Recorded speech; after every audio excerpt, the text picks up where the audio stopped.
All right. Just want to touch base on a couple of things. First off, as a whole group here, as far as, I would imagine there'll be some questions as far as the quarterback position goes. I think that's been an exciting thing that we've seen in fall camp. I feel like we've got two really good quarterbacks, both that are able to play. Both, really for the most part, are unproven and really substantial game experience. Right now, Jacob has taken the reps with the first group after what he did in the spring. Bryce has been with the twos. I think coming off that ACL was a little bit, shaky week one. I think he's been a lot better this week, and so I think that early gap the first week is closed, and so we're not at the point where we would name a starter, but certainly, I would imagine as we get to game week, obviously we're gonna have to get to that point. But it's a case where I think both of them are playing at a high enough level that we could see both of them. They each have a similar skill set, but there's a few unique things that they each bring to the table that I think we can take advantage of. So from that standpoint, been pleased with that group. I think overall, this group, the exciting piece about them is they're kind of a bunch of no-namers that, you got to probably look at the roster a couple times. There's maybe no standout that catches everybody's eye, but I think they all kind of look around, and what's exciting is when we win games, they'll look around and they'll look at each other and go, we won it because of all of us in the room. And I think when you have a group that feels like everybody contributes and everybody has to play their best in order to win, I think you can get something pretty special. And so that's been fun to be around this group since really the end of last season, and I think it's built really well in the off season. I think we're getting where we need to be as far as that goes. Probably the most difficult thing then about this team becomes it's difficult to judge how good we are or how good we maybe aren't, as far as where that potential lands us, because I think there's so many intangible pieces at work with this group of guys that somehow they got that aura hanging over their head that I think somehow they'll figure out a way where 1 + 1 can equal more than 2, and so that's intriguing. It's different. I usually have a pretty good pulse on how good I think we are or where our deficiencies are, but this group has something different about it that we haven't had here in the 8 years that I've been here. So that's a lot of fun. So it's been a great group to work with. Camp's going well.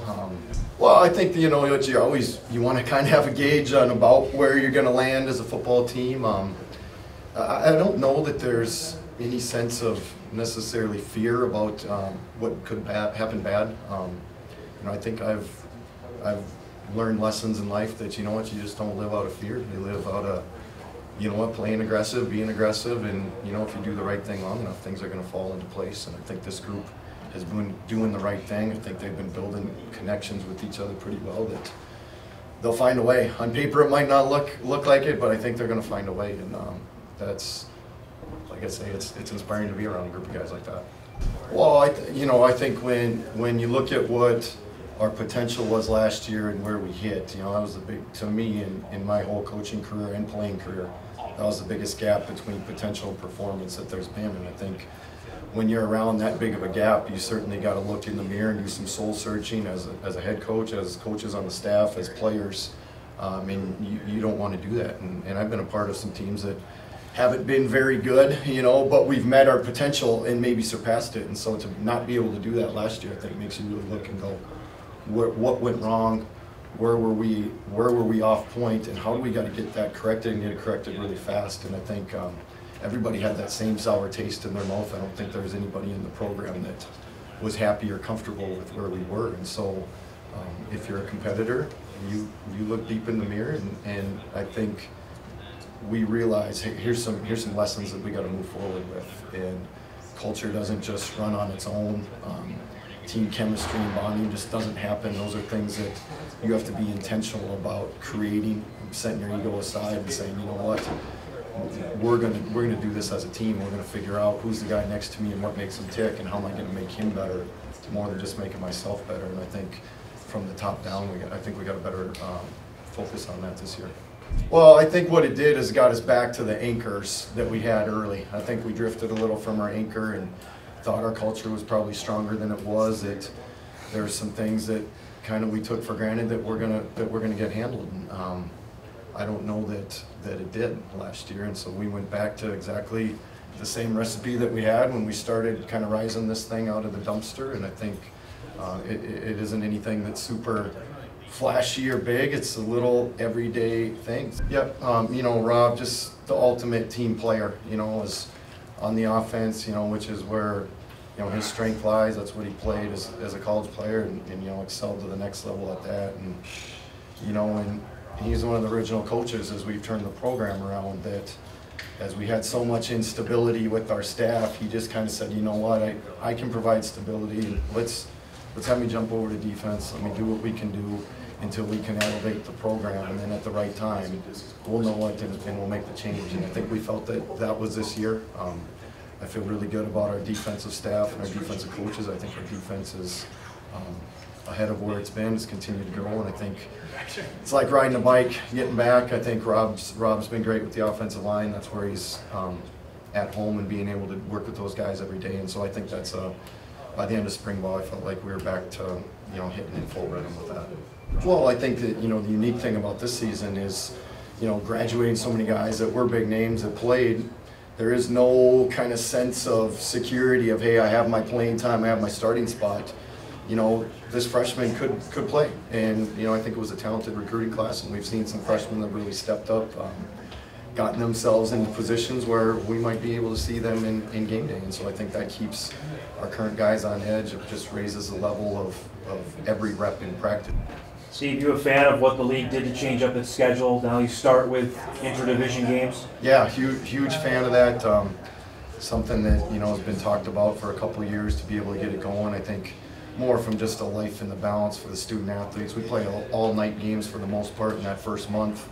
To not have to drive back from Wayne or, you know, Upper Iowa, leaving there at 10 in the morning and getting back at 5 a.m. I think it's much better. I like it from as far as we know who we're playing these first few weeks. You know, you can prep, you can get ready, which is different when you're playing those South games. You only play them every other year. You don't have as good a feel for what it is. So I like what the league did, and I think it's good for us. Yeah, well, I think we've kind of flushed last year, and you know, we did the autopsy on it. We learned what we needed to learn from it, and then said last year's last year. It's time for us to flip the page and move forward. And so I don't think there's any reminiscing about, oh, we coulda, shoulda, woulda. I think we look at this team and go, hey, there's an unbelievable opportunity in front of us to be a really good football team, better than people think that we're going to be.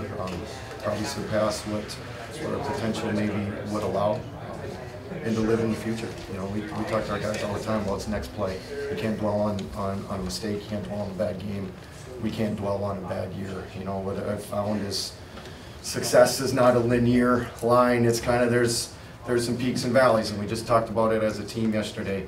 The real moment of truth in life, as a football player, as a student, as a husband, as a father, whatever, when you get to a valley, do you rebound and go back up, or you just keep going down? But those are your pivot points, and those are the points you look back at life on and probably have the most satisfaction. At least I know I do at life. I can look at some of the low points and go, if it weren't for that, you know, this wouldn't have happened. And I think hopefully our guys in our program will be able to look back and say, hey, if it weren't for that dip there, you know what, we wouldn't be able to achieve what we're achieving right now. So it's a pivot point for us, and I think these guys understand that. That means that, you know what, you better be tough, you better find a way, and you better rebound off the floor.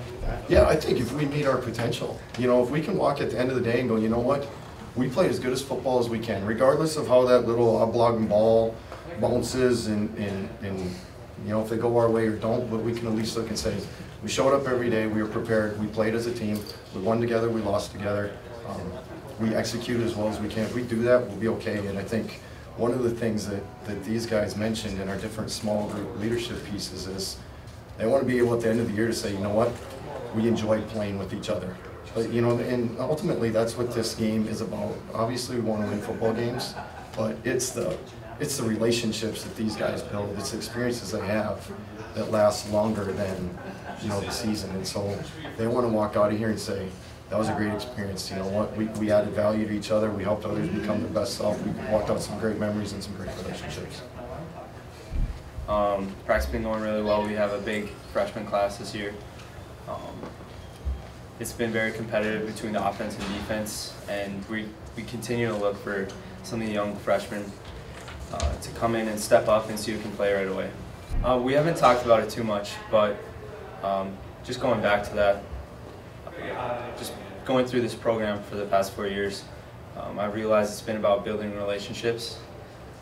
And I'm excited for some of the past alum that have built this program up to see where our class has taken this football program.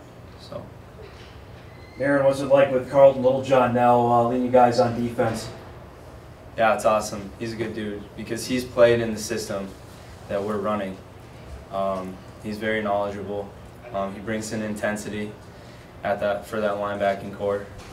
Yeah, so after last season, you know, our team as players and coaches, we took a look at last season of kind of what went wrong, and we didn't want to dwell in it, but we wanted to learn from the experience. Yeah, and our leadership this year, our focus is to not make those same mistakes as last year and continue to move forward. And we're completely focused on this year. And you know, our goal is that every year is to win the North. So.